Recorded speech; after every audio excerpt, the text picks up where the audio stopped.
ایک دن میرے حضور علیہ السلام سیر کرتے کرتے باہر تشریف لے گئے۔ وہاں ایک قافلے نے پڑاؤ کیا ہوا تھا، ان کے اونٹ چر رہے تھے۔ ایک خوش قسمت سرخ رنگ کا اونٹ تھا جو میرے حضور علیہ السلام کو پسند آ گیا۔ میرے حضور علیہ السلام نے قافلے والوں سے پوچھا کہ یہ اونٹ بیچنا ہے؟ پتہ نہیں انہوں نے بیچنا تھا یا نہیں بیچنا تھا۔ جب میرے حضور نے پوچھا کہ یہ اونٹ بیچنا ہے، انہوں نے کہا جی بیچنا ہے۔ اچھا کتنے کا بیچنا ہے؟ کہا جی اتنے کا بیچنا ہے۔ سودا طے ہو گیا، بات چیت ہو گئی۔ حضور علیہ السلام نے فرمایا میں کوئی تاجر کی غرض سے تو آیا نہیں کہ رقم ساتھ لے کے آتا، میں تو سیر کرتا آ نکلا، تمہارا اونٹ مجھے پسند آ گیا اور سودا طے ہو گیا۔ ایسا کرو کہ اونٹ مجھے دے دو، میں گھر جا کر اس کی قیمت آپ تک بھیج دیتا ہوں۔ انہوں نے کہا جی ٹھیک ہے۔ میرے حضور علیہ السلام اونٹ پکڑ کر گھر کی طرف چل دیے۔ جب حضور علیہ السلام ان کی نظروں سے اوجھل ہوئے تو وہ ایک دوسرے کو کہنے لگے یار یہ جو شخص اونٹ لے کر گیا ہے اس کا پتہ بھی کسی نے پوچھا ہے کہ اس کا پتہ کیا ہے، اس کا نام کیا ہے، کہاں رہتا ہے؟ اونٹ لے کے چلا گیا ہے اور ادھار لے کے گیا ہے۔ جب کسی کو نقد سودا دیا جائے تو اس کا عطا پتہ پوچھنے کی ضرورت نہیں ہوتی، اور جب کسی کو ادھار دیں یا تو آپ ان کو جانتے ہوں یا تو درمیان میں اس کا ضامن کوئی ہو۔ ایک دوسرے کو کہنے لگے او نادانو، ایک شخص آیا ہے اور تم نے اس کا عطا پتہ نام تک نہیں پوچھا، قیمتی اونٹ پکڑ کے دے دیا، اور کیا تم سب کی عقل پر پردہ آ گیا تھا؟ کم از کم اس کا نام تو پوچھ لیتے۔ ایک بولا یار میں کیا کرتا، جب وہ باتیں کرتے تھے منہ سے پھول جھڑتے تھے۔ دوسرا بولا یار میں تو اس کی آنکھیں ہی دیکھتا رہا۔ جب انہوں نے یہ گمان کیا کہ ہم نے قیمتی اونٹ ضائع کر دیا ہے تو اب تک خاموش بیٹھی سردار کی بیوی نے خیمے سے پردہ اٹھایا، کہا خبردار کسی نے بھی اس کے خلاف اگر بات کی تو اگر وہ شخص تمہارے اونٹ کی رقم دینے نہ آئے تو مجھ سے لے لے، مجھ سے لے لینا،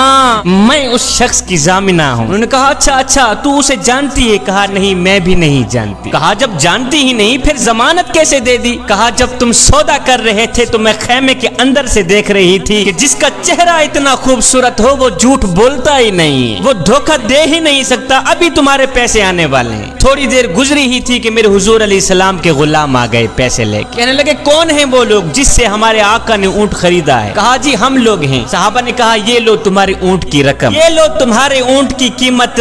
انہوں نے کہا بھائی قیمت بعد میں دینا، پہلے یہ بتا کہ وہ محبوب رہتا کہاں پہ؟ صحابہ نے کہا سامنے مدینے میں اس محبوب کے ڈیرے ہیں۔ کہا پھر رقم بھی اپنے پاس رکھو، اونٹ بھی اپنے پاس رکھو، ہمارے دل بھی اپنے پاس رکھو، ہمیں تو اب دن رات اس محبوب کا دیدار ہی چاہیے۔ ہائے میرے حضور کی صورت ہی کیا دیکھی، اونٹ بھی بک گیا، خود بھی بک گئے، سارا کا سارا قافلہ مسلمان ہو کر حضور کی غلامی میں آ گیا۔